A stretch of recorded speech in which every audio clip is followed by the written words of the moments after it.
All right, all right. Hello, everybody. Good morning. This is the Truth Bomb Show. This is Jay Scott. Hey, Sandy Archer here. All right, let's do some Truth Bomb.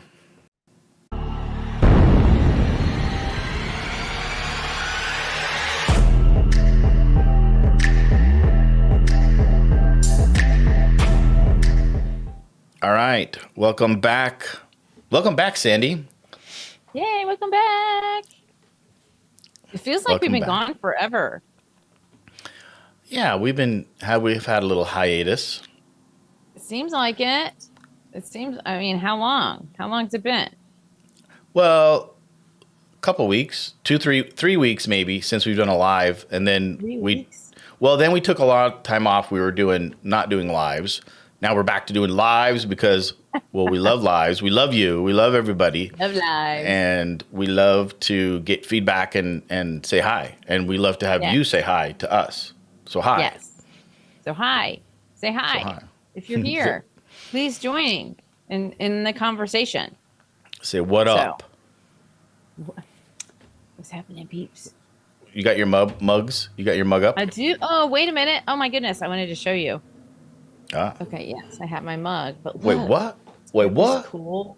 Like you know how you go outside and you're drinking coffee and you don't want things to fly in it? It's a Yeah. cute little Oh, rubber is it like a thing. leaf with a little Goes over. butterfly on top of it? Yes, and And it just sits on top. It does like a suction, right? Oh. As soon as it goes on, because of the heat, pulls it tight. Wow. See that? And I can just like have my own little butterfly. Anyway, And then you have to take it off to drink. Okay, well, I good. just take it off to drink, so there's no fruit flies or flies No in your drink. Bugs in your drink. That's No good. bugs. Don't like those bugs. So anyway, if you bugs. joined us, say hello. We want to interact today because like he said, we've not been doing a live and now we're doing lives again. And it's because we want to converse with you and we want to talk about these things and get your opinion. So please speak up, tune in. We want to hang We're out. going to start doing this more consistently. We're trying dates and times, so stick with us, and we'll have some great conversations. Yeah, we're gonna try this Tuesdays, 8 Mountain and 10 Eastern, Ooh. and we're gonna see how that works. But if you 8 prefer Mountain. evenings, Guess who's in the mountains? Not well. I guess who will Mountains. be in the mountains? I will be there too. that's true. You're coming. You're going to the Really? mountains. Where's the I mountain? mean, they're not real mountains. Anything on the East Coast is not real Hey, mountains. what do you mean? They're not real They're mountains. still hilly. They're still hilly. can be climbed. They can still be climbed. I They like still it. have bears. They're still hillies. They're hilly. They have bears. Still have bears. Yeah, Wow. they have lots of bears up there. Really? Well, good. Yeah. Well, good. All right. Are you Bear- climbing the mountains out there? Yeah. No. I haven't. Yeah. Yeah. No. Well, it's funny because I've been practicing on these they're little hillies, little hills. Hillies? Yeah, it's funny Okay. practicing. It sounds really strange that I have to practice hiking, but I am until I go up and I'm not No, really. you do. You do. I'm not a have to. mountaineer, and it's funny because I just never was. I never really. I was the guy that my friends when I grew up here, they would take me hiking or camping or whatever, and I'd just be whining the whole time. I'd just be a You'd little whiny ass, like going up and down the hills, like this hill is too high, or this is I don't know. I just remember being a whiner, and so yeah, I just knew that hiking, mountaineering was not in my future. So they took you for the communication factor, right? Like, Oh, so God. okay, Scott. So they you could just make sit fun at of the me. Bottom. They could You make just fun sit of at the me. bottom and make sure we make it back down, and if there's a rescue Yeah. party that's needed. So I think that's why I moved to Kansas because I was just like done with flat. hills. Yeah. But really, it wasn't that flat, was it? Well, it was surprising. Yeah, you think it's just crazy flat, but there was little hillies, and but I'll tell you what, I live at the base of the Rocky Mountains, and in a little, it's really like a mountain town, and because we're surrounded by this by mountains, like serious mountains. And I wake up every morning Right. and I look at these gigantic mountains, and now I'm in awe of them. I don't necessarily want to climb them, but I love just looking at them every morning. So Well, there you it's go. all good. Yeah, It's all you gotta good. appreciate it. Yeah. So, all right. So Anyways, we have a topic that you're bringing in today, and I'm curious about how we're going to talk about this. well, So, yeah, yeah. I'm curious too, because these are. I don't know any other way to just bring it out there and basically say that this is connected to RFK, but it's connected to Trump, and oh, because okay. when RFK bowed out of the election and he backed Trump, there was this article by the Wall Street Journal that was basically RFK proposing to Trump about these basic reforms on health, the health of America. Okay. And and Trump basically agreed with them and wants, and I'm not sure if, I think what he said was he's going to put these into his platform, if he's elected. Mhm. And so I thought what we could just talk about, because they're just really good things, I think. And I'm going to share my screen here, and we're going to go through a couple of them. Okay. All Okay. right. Let me see. Yeah, I think we can all see that. Oops. Let's see. Okay. So here we go. So first thing is reform the Prescription Drug User Fee Act. So some of these I don't even know anything about, but like this one, I'm not sure. But pharmaceutical companies pay a fee every time they apply for a new drug approval, and this money makes up about 75% of the budget of the Food and Drug Administration. This creates a barrier to entry to smaller firms and puts bureaucrats' purse strings in the hands of the pharmaceutical industry. So I don't really understand this one, but if we're talking about taking the power away from big pharma, then I agree with it. And so I'd have to dig more detail into this. But if you've got smaller pharmaceutical firms, or farmer, what do they call that? What do you call the drug firms? Biotech, maybe? I don't know. Yeah, that are able to compete, because I just really think that this is an issue of big pharma really being in control of a lot of things. And I'll just throw this out here. When C-19 hit, I mean, there's now more and more proof that the drug companies were like talking to government officials, before it hit, and they were planning, and maybe not even a sinister way, but basically planning to have a pharmaceutical vaccine, that they were messing around with the mRNA. I never can say that. mRNA. mRNA.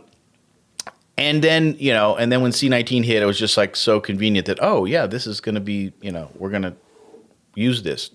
We've been testing it now for years and years, and now this is the perfect time to use it.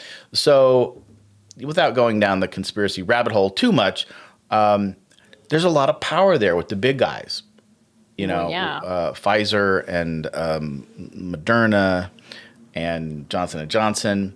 And so anytime I see anything like this that is meant to, or, derail the big pharma a little bit. Now, before I let you comment on this, though, I will say, though,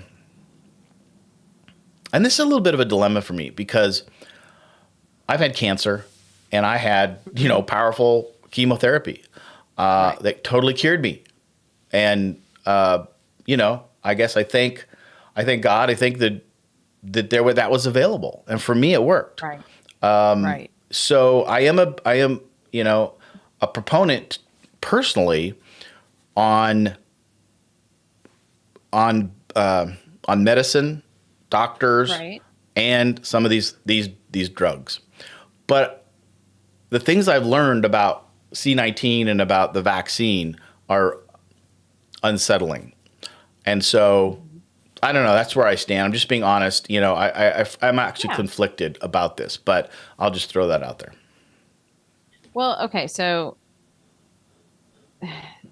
you were healed by pharmaceuticals, and it's okay to have a weird, like, okay, we need some and we don't need some. So my issue with all of this to start was because I come from a healthcare background, and we had what is called preventative medicine, and then treatment plans for ailments. So there was a protocol that you would use for preventative, like we're going to do these things to prevent these things. Like there are some vaccines that are preventatives to polio, you know, mumps, measles, that kind of thing. Those are and flu. Okay, so those are preventatives to put the antibodies in your system so your body will fight it off and you won't actually get it if it comes around. Okay, so there's your preventative.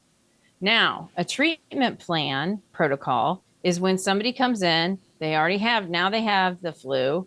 Okay, how do the doctors now treat influenza? What is the protocol for this? And it goes by, they'll treat you with these antibiotics. And if it's viral, they won't treat it with an antibiotic at all. So you have to decide which one's viral and which one's not. Okay, so they do a test to find out which one it is. And if it's viral, they can't really treat it. It just has to run its course. So what we do know is that influenza, of course, can turn into pneumonia. So now we've got preventatives for pneumonia. We've got preventatives for shingles. We've got preventatives, and that's in the vaccine, section. Okay. But not all of them work because it's not the right strain.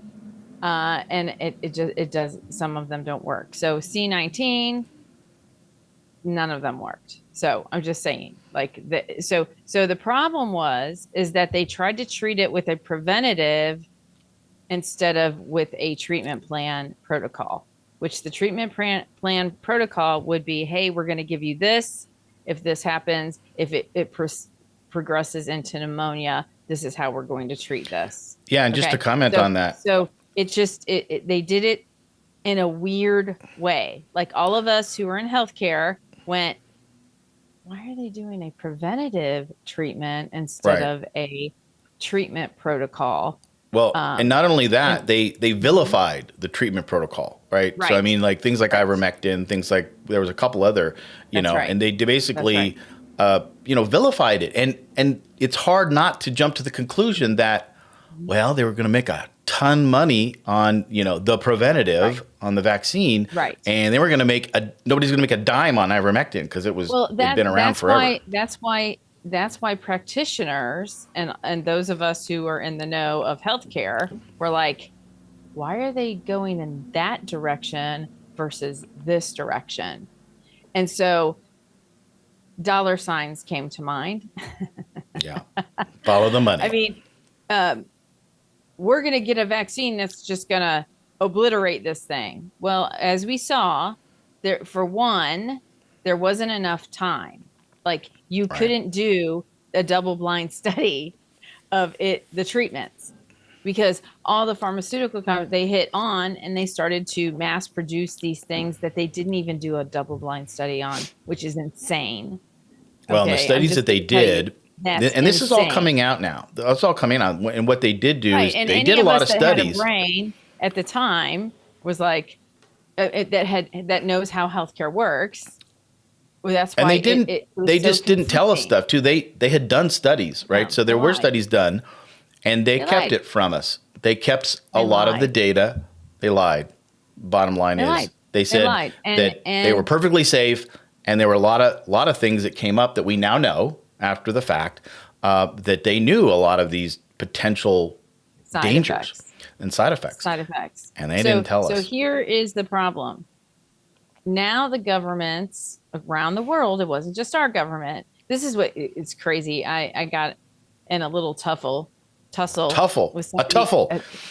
a tussle online the other day because I made a comment and the person came at me and said, well, this one person caused thousands to die. And I said, that's not even rational. Like I came back with, that's not rationally possible that one person caused everyone to die.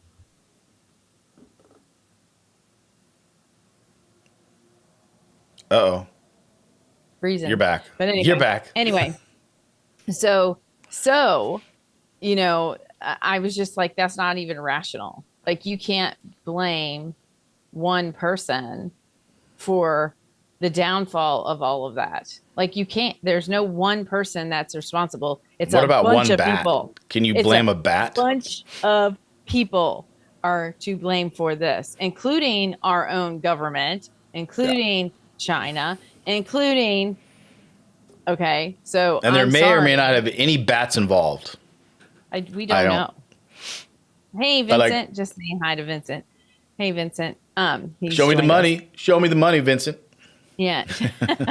So this is the problem now, is because it took away. So when you have a practitioner that practices medicine, your calling card is people's confidence in the way that you practice medicine. It's in the confidence that the last time they got sick that you treated them properly. So this is the problem now.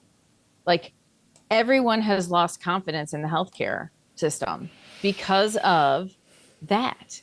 And it had to do with one person in our government who said, you should treat it like this. You should do it like that. You should do it like this. Oh, no, I didn't mean it like that. Oh, I'm sorry. Oh, yeah, that doesn't work.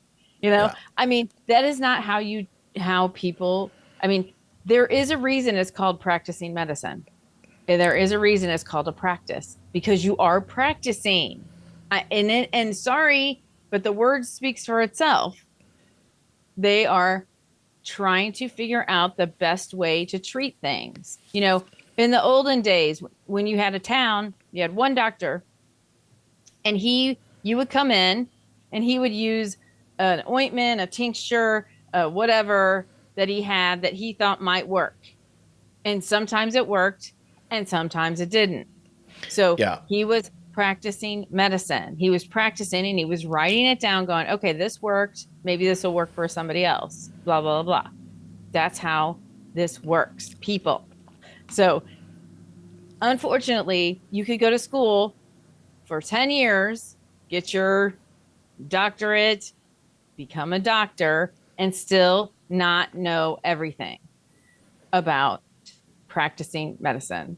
So there's your little history, and I probably won't ever get another job in healthcare now. But hey, here's to me. Here's to practicing. Healthcare for 30 years, you know?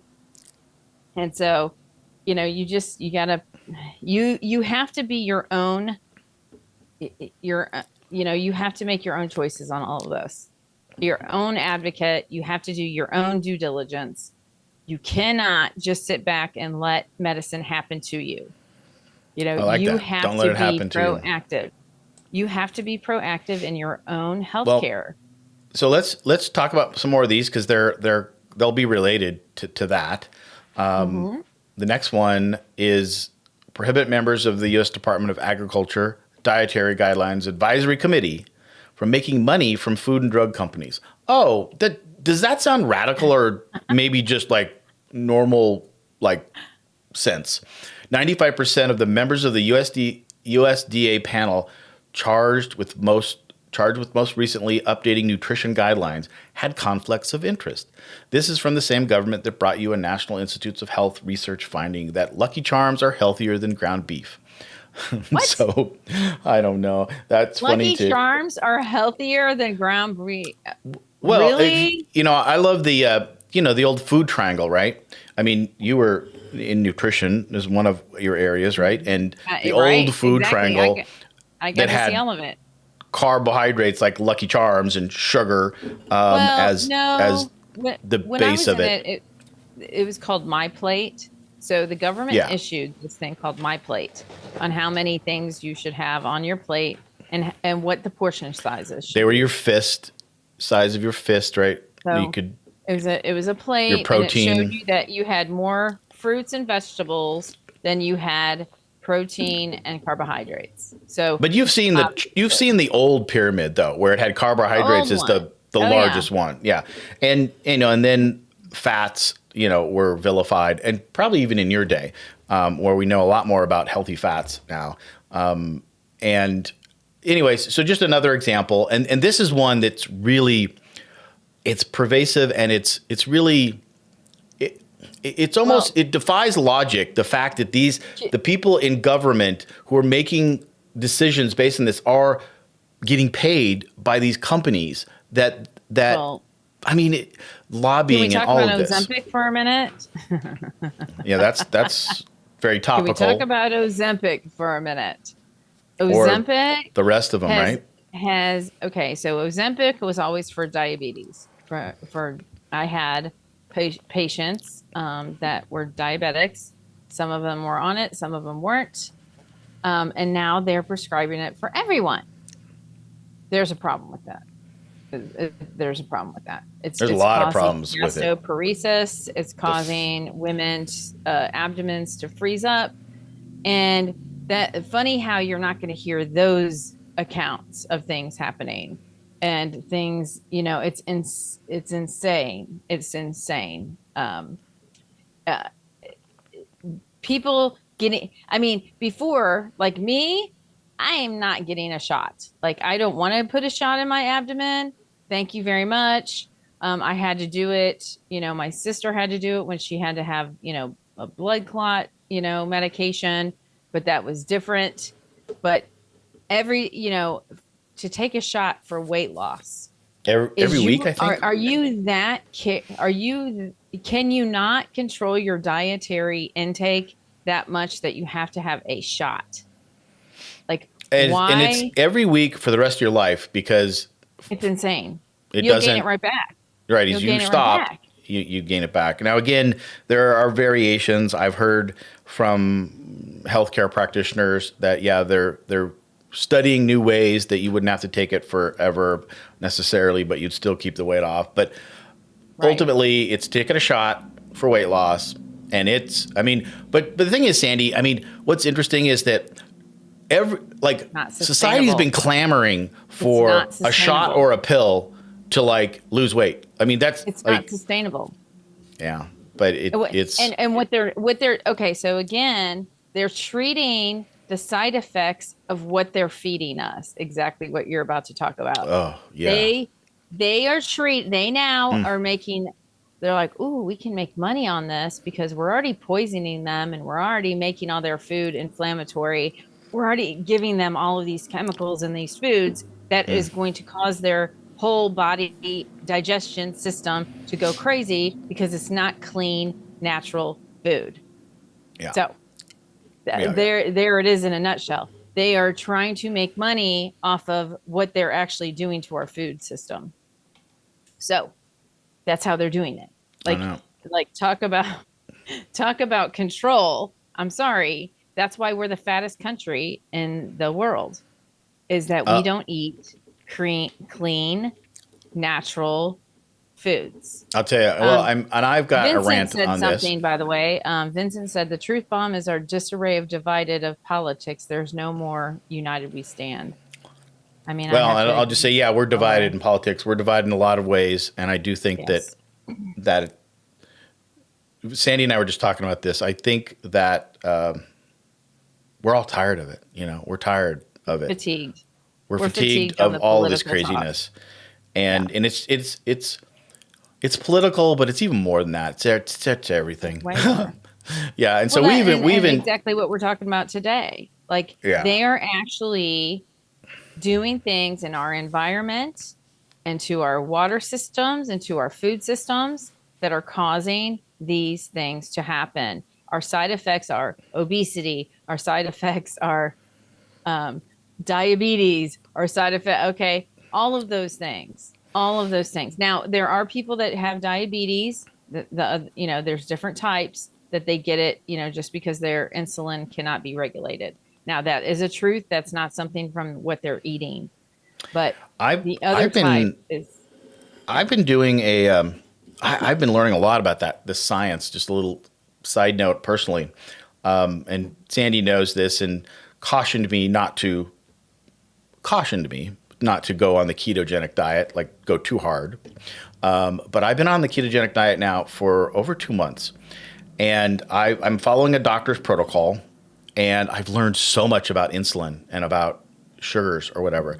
And I will say that's probably not a good idea to go on this diet, for life.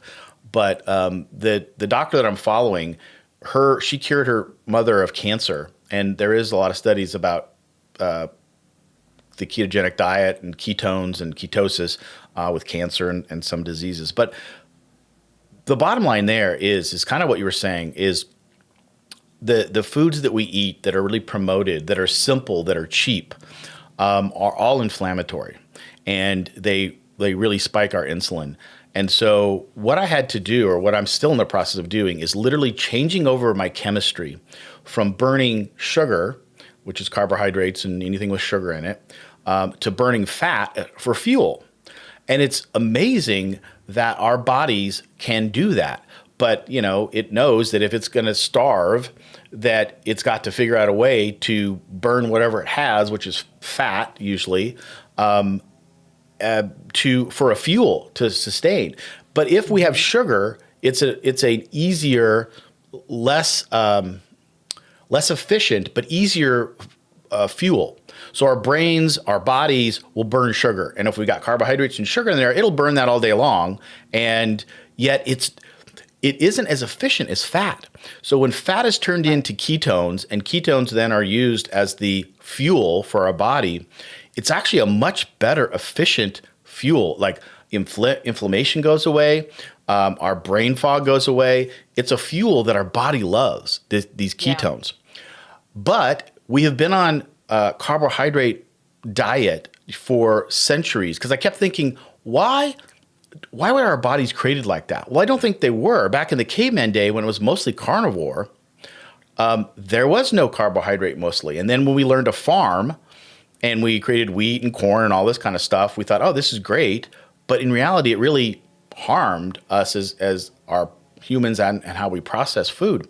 So it's been interesting because to do this, I have to get to 20 carbs a day. And I can't believe how hard that is, Sandy, because I was probably in the order of 180, 190, 200 carbs a day. And I don't think I was that voracious about eating carbs. But to get to 20 is amazing, because I haven't had anything that I would consider a carb, like, any wheat products, any cereal, anything that I would consider carbohydrates, but it's still hard to get to 20 because there's so many things that have, like chili or beans, which are good for you. They have more carbohydrates. Now on a normal, once I get into a really good, healthy system and I can start to introduce some of this back, then beans and some of these things will be fine. And you can have 40, 50, 60 grams of carbohydrates. But to convert my chemistry, I have to get 20 grams. I have to do no more than 20 for like 7 or 8 or 10 days. And I've only been able to do it for like 2 days. And then I'm like 50 or 60, which is way better than I used to be. But I'm not converting my chemistry. And just a word of caution. I tried this before, and I think we've talked about this, Sandy. If you aren't 100%, like if you're down in the 20s and you try to eat that fat and a lot of protein, and then you add on some carbohydrates, that's the worst of the worst, because now the fat is not producing good. It's not working good in your body, because I can have a ton of fat, more than I would even think. But if I have no carbohydrates, the body's processing that. So it's actually healthy. So there's a lot of misnomers with, how could you eat all that bacon and butter and everything? But if you have no carbohydrates, it uses that and converts the chemistry into really good ketosis. Right. But if you aren't in ketosis, it's sustainable. Right. Well, right. And the thing is that cheat on it, if you cheat on it, you gain weight and you're more unhealthy than not. Back plus some. So I just want to caution. Yeah, it's not something you want to just take lightly and just, I'll wing this. No, if you're gonna do it, you're making a commitment to do it for life. You're not Well, doing it for a I mean, season maybe. because when you reintroduce all of that back in, I'm sorry, No, I but agree.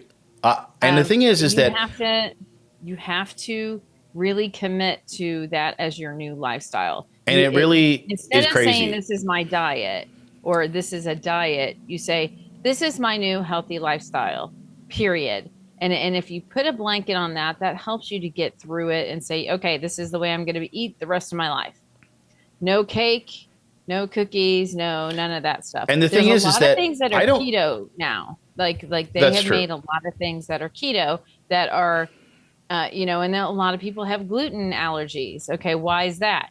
Well, I'm sorry, everyone. I hate to blow this up on you, but look at how many people did not have gluten allergies way back. Yeah. Why is that?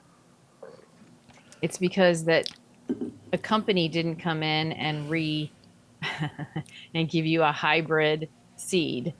I'm just gonna give you a little insight on that one. Like, look at the gluten allergies that are now affecting everyone. Like way back, it was pure soil. There weren't any pesticides. There weren't any. They used us. I have this old booklet that was my grandmother's, where her family had a farm, and they were telling how much ash to put into the soil, how and all the different components to put in the soil as fertilizer to keep the bugs away.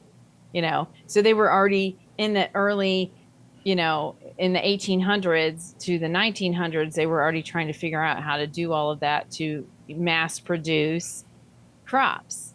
So, but if you're a family and you had a farm, you weren't mass producing, you were producing for your community, for your family. So, anyway, The soil was it's a really good, whole, vibrant, and I think our soil is so depleted of nutrients right, now. That's the other problem is right. like we can eat And all the and vegetables we want especially now, because but they they're probably don't. putting stuff in the air source. So if you're getting environmental uh implementations in the air source and the water source, uh, of course our food is all going to be affected. Of course, this is the problem with all of these things. Now, do I think that they did it on purpose? No, I don't. I don't. I think it's just they've been trying to manipulate certain things. Man thinks that they can manipulate nature, and I hate to tell you, but I don't think we can. I don't. I don't. I think we just have to deal with what we got and make natural remedies around it, et cetera, et cetera. That's my 2 cents on it. I know I probably should have said it at the end, but my 2 cents is that we as people, man thinks that they can conquer nature, and I don't think that that's true. So Nature will come back with a vengeance. All right, let's move on to the next one. Review direct-to-consumer pharmaceutical ad guidelines. Ad guidelines. Oh boy, this is a good one. The U.S. and New Zealand are the only countries that allow pharmaceutical companies to advertise directly to the public. I didn't know that. That's interesting. News channels are filled with drug commercials, and reasonable viewers may question whether their dependence on these ads influence their coverage of health. Boy, I'm sure they do. I mean, we've all heard the stories of the patients going to the doctors like, hey, can you give me some of this thing? I saw this, on TV or, Ozempic, take that. I mean, I know there's a lot of people that, are like, hey, doctor, give me this stuff. I want it. And they know about it because they see it on TV. That always did strike me as strange. I don't know, sort of like I didn't really know, I couldn't articulate at the time, but I just thought it was weird. And it hasn't always been this way. It just seems like in the last 10, 15 years, you see it a lot. I mean, commercial after commercial about all these drugs. And at the very end of the commercial, where the speakers speak so fast, they talk about all the side effects, but you can't hardly understand them because he talks so fast. it's always the same guy. It's always the same guy. It's always the same guy. Yeah. Side effects include Side effects may include, yeah. Right. And So then here's and then they make a little jingle for it. So oh, and there's a then jingle. Yeah, the whole thing, the whole ad thing, the whole and it gets jingle. us. It does. It gets us. Change federal regulations so that the NIH funds can't go to researchers with conflicts of interest. Oh boy, here we go. In Uh-oh. 2019, ProPublica analysis disclosed going back to 2012 found that over 8,000 federally funded health researchers reported significant conflicts of interest. Can we say Dr. F starts with an F? Won't say his name. That might have been involved in Yeah. some sort of monetary kickback to Wonder a what vaccine. doctor. I don't know. Oh Well, my gosh. I've been fortunate. I got the inside scoop on some things because of associations that I had with this or that. And, people that go up that route of administration, meaning politics and medicine, haven't really ever really practiced medicine on people. And so that's what's the scary part is that they take this bureaucratic Yeah. administrative route. Yeah. That's just like me. And I'm just going to use me as an example. So I was in administration. I came up the administrative route, but I was not in clinical. So I couldn't always understand some decision making done in the clinical area because I didn't have that background and that expertise. And so it's very scary to put into the hands of somebody administrative all of the clinical things that should happen because what they're looking at administration is where can I cut costs? Where can I save money? I'm a bean counter.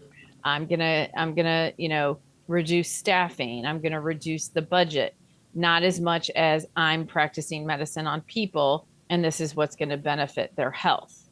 It's more about the money. About the money. Well, and it's interesting because when those kind of people, and again, nothing wrong. We need all that. We need those positions. But when they get into positions of power, like Dr. F, Right. And they get, and they don't know how to practice medicine. and they get drunk by that power, and they've got all these credentials, and they've been on every appointed committee and this, that, and the other thing. But yeah, they may not have ever really treated patients. So I used to say to myself, well, how could that happen that he was so influenced by the pharmaceutical company? And I'm like, oh, right. Those free lunches I got for years, every single day of my career was brought in from pharmaceutical reps. Like, okay, I was influenced, right? I had the little Post-it notes that had the name of the medication on it. I had every single medication pen that you could think of. And doctors, the clinical doctors that are seeing patients deep have that. sea fishing expedition one day on one of their dimes. Right. This is how it happens. Okay. And it is interesting because tell you, but it really does happen. Well, if you're holding the purse, section. like you're behind the scenes, you're not treating patients, but you are holding the money. Like it's, if you're organizing the clinic or whatever behind the scenes, they know to come to you because, but they also go to the doctors and I don't have this stat here. The times that they can bring lunch in, they come to me to set up the times that they can do whatever for our staff. And I wish I had a stat for this, but I think you've all heard this. But the fact that the majority of education that doctors get on these drugs are from pharmaceuticals. They're not from independent labs or from study. It's like the most of their education is given to them by the pharmaceutical companies. So it's like I said, I've got this love-hate relationship with it. I feel fortunate because I worked for a doctor that was very controversial. He bucked the system. He got blackballed is what they call it. He wasn't able to practice medicine in the hospitals anymore because they took his rights away because he was following a protocol to help his patients and not that was deemed, under the guidelines. NIH. Mm-hmm. Yeah. And so he got in trouble. He was doing a compound prescription for disabled patients, and he was doing lab panels that was meeting up with their metabolism and helping them, and he was helping them. Okay, we're talking about something that was not approved under the AMA, but yet this was helping the patients. And he got into a lot of, so he had to stop taking insurance, a lot of things. So I worked for him at the time. And so at first I was like, ooh, are we doing something wrong here? I feel like we're doing something wrong. And now that I look back, I'm like, oh my gosh, that guy was a saint. like, like he was trying to help the people. He was actually trying to help the patients in a more holistic way that nobody else was trying. And he was amazing. And I'm thankful that I had that interaction. But that's when I found the ugly side of medicine, the ugly side of the pharmaceuticals. Pharmaceutical company came in and disseminated our double-blind study that we were doing that was being successful. Our double-blind study was successful. It wasn't not successful. And they came in, they took it over, and they took it off to California, and they shut it down. They never used that treatment. And it is sad. Probably didn't make any money. I don't know why they would do that to these children. So it breaks my heart. It breaks my heart to think that these parents that came in to get this treatment could no longer get it. And then, then we thought, oh, they're going to put it in a pill form because it was in an infusion type, which was really difficult for children. So I thought, oh, good, they're going to put it in a pill type. No, they took it. They bought the patent. They shut it down and never to be seen again. Wow. That's crazy. That's my personal experience. And that's why I have the opinions that I do. And this is why the opinion of when C19 came around, I was like, oh, whoa, hold on. I'm not going to just trust that. Yeah. Because of those companies, because I already had my brief interaction with them. So. Well, here's the next one I'm gonna bring up is interesting, but it also uses the example of Ozempic, but level the playing field for Americans internationally on drug costs, which is a whole other thing. So we're kind of bad mouthing the pharmaceutical, but there are some drugs that really work for people, but they cost so much money because the pharmaceuticals are trying to make so much damn money.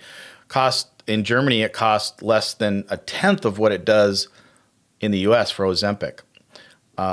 So it says that the government negotiates the price on behalf of the Germans. Washington can't do that. Same legislators should cap drug prices. No, I don't agree with that. Medicare does. Medicare goes up there and does negotiations for all the health. Oh, I don't think he's. Well, you're right. I mean, they are sort of saying that they can't do it. I think it's being done, but obviously we all know of examples of drugs that are so darn expensive and they don't have to necessarily be. Anyways, let me move through a couple more of these. Stop allowing beneficiaries of the Supplemental Nutrition Assistance Program to use their food stamps to buy soda or processed foods. This is an interesting one called SNAP. And apparently, and this is kind of one of those, maybe it's a little bit more governmental overreach, but on the other hand, there's so much money that goes into this program, and they just give it to people, and they buy sweets or colas right. But again, there's stupid vending machines in schools. What's a kid going to do when it's sitting there right in your face? And so basically what he's saying is, we shouldn't allow them to use this money, this government assisted money, on certain kind of things. I don't know. That might be a little bit more government overreach than I'm comfortable with, but I get it. There's an issue there. If I'm giving you money for your nutrition, I would hope that you had a nutritious, you could buy nutritious things. That is how they used to do it. There used to be items you could buy and other items you couldn't buy. So I'm sorry, but yeah. Yeah, I agree. Pesticide. Revisit pesticide and other chemical use standards. As of 2019, the U.S. allowed 72 pesticides in the European Union that the European Union bans. We also, allow chemicals in our food and skincare that the UE block doesn't. Some of these chemicals are quite common in our daily lives. Glyphosate isn't banned in currently isn't oh excuse me isn't currently banned in the U.S. in the UE Why? Due to disagreement between member states, but it's approved for use only through the end of 2023, when the issue will be revisited. Meanwhile, in the U.S., University of California, San Francisco in 2015 found the chemical in 93% of urine samples. Glyphosate is found in pesticides, or it's part say. of pesticides. So let's talk about glyphosate. What is it? Yeah, it's a chemical that I think is found in pesticides, and then it runs into the water systems, and basically we've ingested so much of it. And I don't know if is this considered one of the PFAS? These chemicals that are in the water system from pesticides, from plastics, all this, and these things never biodegrade. They never biodegrade. Right. PFAS, or whatever they call these types of chemicals, are in the water supply, and they never degrade. Like, they'll be around for hundreds of years, apparently. Well, and it's in all of our systems. We really, again, us being our own advocate, we really have to look at that. I was shocked. Like, okay, so there was a big controversy about fluoride not too long ago, right? So we're talking about fluoride that's still in our water systems, still in our tap water. They still put it in there because they were saying that it helps our teeth. Okay. Right. That's supposed to help. Well, what does it do to the rest of your body, though? Like, has anybody looked up what does fluoride do to the rest of your body? Like, okay, might help anti-cavities, but what else is it doing to your organs? So, because you're ingesting it, obviously. So I thought to myself, you know what? I'm not going to do the fluoride anymore, because I have enough fluoride if I choose to do my dental toothpaste, whatever, if I want to have fluoride in it or not. I need to be able to be the one in charge of control of if it is or isn't. So I got a Brita water pitcher. Guess what? It doesn't take out fluoride. So all this time, I think that I'm not getting fluoride. Oh, wow.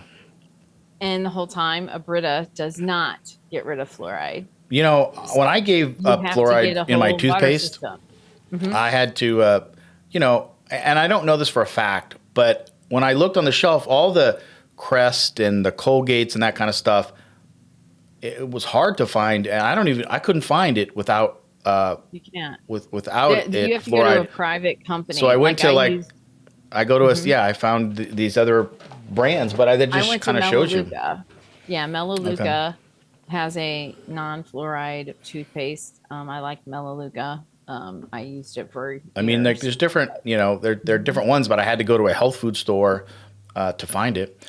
But yeah, so this is just another one. So lots of things that they're proposing. It's kind of interesting that, like, I don't know if they'll get all these things passed. Do you remember, and when we were kids, how much chlorine we could smell when we went to the swimming pool? Oh, still do. Yeah, but yeah. That's what I'm saying. Like there are so many factors that we never thought about that could be a long-term problem later. Like that chlorine in the swimming pool. We're thinking, well, it's getting rid of all the bad things. I mean, sometimes you go in those hot tubs, like in a hotel, and it's reeking of that. And then if you have sensitive skin, you'll come out and your skin will just be exactly. That's happened to me before and some of my kids. You have to really think about every single thing that you allow other people to control over what you're doing. Like, I used to think nothing. I love a swimming pool. Now, see, I love a swimming pool. I love going swimming. Yeah, me too. But I like the saltwater ones now. Now you can get a saltwater pump versus the chlorine. There is a reason people switched over. There's a reason it's more expensive, but you have to think about the long-term effect of that. That chlorine is actually affecting you, your lungs, your nasal, your eyes. It affects everything. So I used to not think twice about cleaning solutions. That was and again, when I kind of got on this Right. kick of looking at all these things in our environment, I started, I bought the gloves. Because whenever I use like Clorox or any of that kind of stuff, I actually saw this demonstration that it was, I can't even remember what it was, but it showed that Clorox or any bleach or any of this stuff stays on, is absorbed into your skin immediately, and we don't really see it, but there was some way they showed the effects of it, and I was like, oh, and so I'm trying I've now, done it and a couple times, asphyxiated myself, like because yeah, I was cleaning I've heard things that. Yeah, and I've there heard people wasn't do that. good ventilation. And I went to bed and I was like, I don't feel well. Like I didn't feel well. I inhaled too much of it, you know. I was like, Yeah, wow, So these are things that are just marketed to us. See, here's the problem. Everything is marketed to us. Everything is available to us in consumerism, and we just take it as like, oh, well, it was tested, it's safe. Well, is it? yeah. And you have to start questioning. You have to be an advocate for yourself. And if you don't, like I've been reading like natural antibiotic things, like, what I could use instead of using an antibiotic, or, what I could do for this or that. Um, instead of just going to the doctor and saying, hey, give me a prescription, you know. I used to love antibiotics because they work, but now I know that they also really mess up your gut biome, and I just noticed that, yeah, I felt bad after a regiment Yeah. of that. They work, but they do some harm, and we know now that the gut biome is so important to health. Well, we don't have much time left. There's more of these. I don't have to get through all of them, but I want to talk about one other one that I think is interesting. This one about healthcare: increase or savings accounts, increase patient choice by giving every American a health savings account. These are really interesting because I learned some more information about these HSAs, but apparently, so if you have an HSA, either through your company or through another institution, right? So you can put aside these dollars that are not taxed, and then you can spend it on all health care costs, and it's a nice tax savings, and they're but not everybody uses these. I'm not even using one currently because I know that a lot of companies offer this, but getting it on your own is a little bit harder. So this Right. is something they're also going to look into. It's a really good measure to save us money on all our healthcare. And I know that I'm wasting lots of money taxes on if I had one of these HSAs. So something else they're pushing Right. through. What else? Devote half of the research budget from NIHA toward preventative, alternative, and holistic approaches. What a radical thought that would be. What a That's radical awesome. thought. I would love that. That So would be my favorite. yeah, that's so. What's interesting about this is that's a lot of stuff, and this is apparently RFK drafted this when he was going to run for president, and now he's talked to Trump, and Trump has agreed to make this part of his platform. Apparently, Right. I haven't heard anything official about that, but this is a lot of good stuff, and it's one of the reasons I really liked RFK. I liked a lot of things about him, but you know. I don't know if they can But get there were all of some these things, yeah. issues passed, but it's Yeah. I really when I saw this, I really liked it. I thought, wow, this is just good stuff for all of us. I would like to see that Trump really talk more about these things. Yeah, it would be Maybe he will, nice. maybe he won't. We'll see. Somebody talk about it. It Yeah. sounds, most of it is really kind of common sense stuff, and it's almost like, wow, they don't have that. Like we don't have that already, or whatever. It's like, whew. Right. But yeah, Well, no, they have. My 2 cents are: be your own advocate. Be your own advocate for your health. Be your own advocate for whatever you consume, whatever you use, whatever's and really look into those holistic things if you can. Um, there's a lot of naturopathic doctors out there now. A DO does a lot of holistic stuff. Usually, if you see a DO at the end, that means that they're a little more on the holistic side. So I like to choose those as my practitioners usually, because they don't just follow lock and step with the AMA. So, you've just got to educate yourself. Again, being your own advocate means education, and that means you have to do your part. And I probably just killed my healthcare career, but besides that, we're leading the way to the truth. Like I said, I'm thinking about actually taking a program of becoming a naturopath. And wow. so that's different, I know. And I've been thinking about it a lot. Maybe I'll have some time to do it. So Good. I really, really want to educate people on this. I really want to show them. I was watching, a little clip here and there. Instagram puts these little reels out, that sage is one of the best natural antibiotics out there. Really? Sage. And it rids your house of spirits too, I hear. Sage does all kinds of things, apparently. So you can make a little sage tea, and it can be like a tincture, an antibiotic tincture. So it's really important that we figure that out. I feel like we were given all the resources to do these things. That's a good point. Naturally. We've been given it. The earth provides, Mother Nature. Yep. And, instead of trying to bend Mother Nature to our whims, maybe we should listen to Mother Nature a little bit better and use what she's provided. Exactly. Well, that was a great talk. I really appreciated it. That was Scott. Fun. And we will be more consistent. And thank you all who have joined us today. I see Vincent and a couple other people joined us. So thanks a lot, everyone. Tune in, share it out. Let's get the word out. We're just going to be talking about things that we want to talk about. We really are fatigued over the political atmosphere. This is a little bit political, but we want to start, kind of swaying away from that rhetoric talk about those people and their issues. If you guys want to watch that, go watch something else. But we're going to talk about what we can do as people ourselves. What can you do in your own little bubble? What can you do in your bubble?